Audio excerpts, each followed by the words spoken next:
Hello, everybody. Kevin McKinney here with longtime Senior Associate Athletics Director for Compliance, Mr. Peter Prigge. Thank you for being with us, Peter. So many things out there about revenue sharing. We're going to talk about that, but let's talk about the university's Step Forward initiative, which is an outstanding initiative. Sure, and thank you for having a conversation with me about this incredibly important topic as the landscape of college athletics is changing.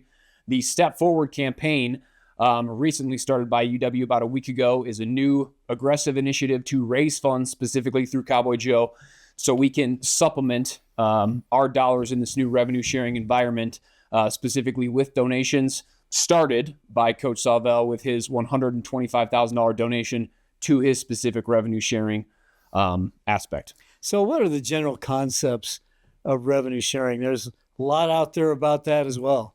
Yeah, the revenue sharing big picture, this all stems from the House settlement. So settled this past summer. So as of July 1 of 2025, NCAA member institutions are now allowed to share revenue with their student athletes that they generate.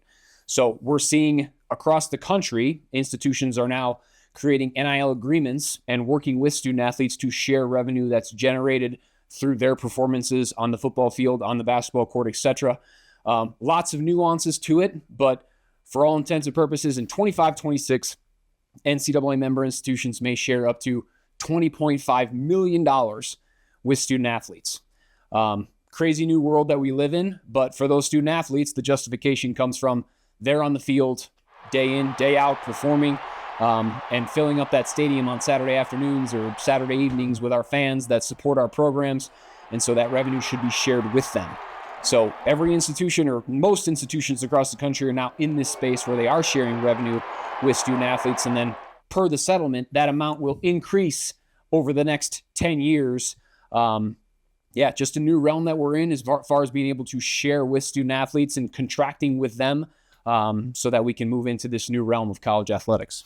And as you mentioned, not all universities have to do it. You do it if you want to. What is the University of Wyoming doing specifically for its revenue sharing? Yeah, it's a great question. So every university is situated differently. And we understand that we are not the Ohio States or the Texas of the world, so we are not sharing $20.5 million. However, institutions are finding new creative solutions in order to share that revenue. So specifically at UW, we are sharing and entering contracts with our 5 revenue-generating sports. So football, men's basketball, women's basketball, and then volleyball and wrestling. So the amounts that we're sharing with those student athletes are roughly proportionate to the amount of revenue that they generate for the institution. So let's get a little bit more into the Step Forward, since that is the new initiative for the university. Talk a little bit about it and what the university is doing with it. Yeah, so the Step Forward campaign that was recently launched, Coach Sawvel decided to generously donate $125,000 from his salary to Cowboy Joe Club for our revenue sharing efforts. So what that does is that goes into a pool of money that we will work with and contract with our football players and utilize their NIL. So name, image, likeness, another term that's gone viral in the last couple of years in college athletics. So we're entering into contracts with those individuals, and then we can use their name, image, likeness to promote UW, to promote our football program, to promote our other sports, the Cowboy Joe Club, UW initiatives. Basically, it's a all-encompassing aspect to be able to share our revenues with them. Do we share with all athletes necessarily, or are there specific programs that are being shared with? Yeah, so the 5 revenue-generating programs we have at UW, from a percentage standpoint, roughly the amount of revenue that they generate is what we're sharing. So call it 70-ish% with football. From that standpoint, they're bringing in 70% of the revenue, and then it trickles down from men's basketball, women's basketball, and then volleyball and wrestling. So those 5 particular sports, it is a great question, though, because we could technically, if somebody had a high NIL value, that's all market-driven, we could share with them if they're part of an Olympic sport.